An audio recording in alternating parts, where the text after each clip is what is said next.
جسے انصاف آتا ہے ذرا سا بھی، میرا اسی سے خطاب ہے. ابراہیم کے گھر گیا عزت والا مہمان بن کر، اور پکی پکائی روٹی چھوڑ کے کہتا ہے بھوک نہیں لگتی. یہی جبرائیل گیا زہرا کے دروازے پر، جسے بات سمجھ آئے سر کوئی بندہ بولے. یہی فرشتہ گیا جناب زہرا کے دروازے پر، وہاں گیا تھا عزت والا مہمان بن کر، اور یہاں کہہ رہا ہے مسکینم.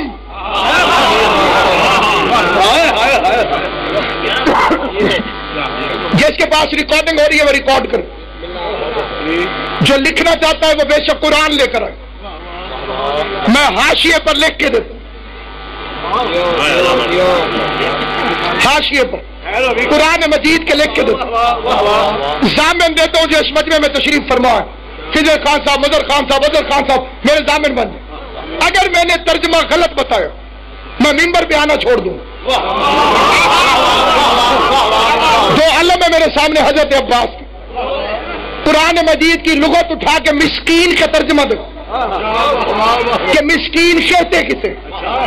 مسکین کا ترجمہ ہے حقیر، محتاج، ذلیل.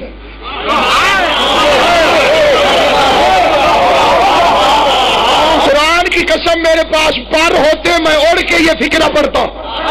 ابراہیم کے گھر جاتا ہے عزت والا مہمان بن کر، فاطمہ کی چوکھٹ میں کہتا ہے میں حقیر ہوں. زبان سے بولنا جس کو عقیدہ اجازت ہے. میں حقیر ہوں، میں محتاج ہوں، میں ذلیل ہوں. میں حقیر ہوں، میں محتاج ہوں، میں ذلیل ہوں. علی سے بغض رکھ کے دنیا میں اپنے کلیجے میں جہنم بنانے والے بے ایمان بے غیرت سے کہتا ہوں علی کی دشمنی چھوڑ دے، کیونکہ جبرائیل نے پوری کائنات میں دو دروازوں پر اپنے آپ کو ذلیل کہا ہے. ایک جب خدا نے خلق کیا، اللہ نے پوچھا من انت و من انا، تو کون ہے میں کون ہوں. جبرائیل نے کہا انت انت و انا انا، تو ہے میں ہوں. علی نے کندھا پکڑ کے ہلایا کہ بارگاہ قدرت میں تو میں نہیں کرتے. گردن جھکا کے کہ انت ربی الجلیل وانا عبدک الذلیل. ادھر جبرائیل نے اللہ کی بارگاہ میں اپنے آپ کو ذلیل کہا. آواز قدرت یا علی تیرے احسان کا قرضہ اتاروں گا. آج اس نے میرے دروازے پر تیرے کہنے پر اپنے آپ کو ذلیل کہا ہے، کل تیری محکومہ کے دروازے پر میں اسے ذلیل بنوا کے نہ بھیجوں گا.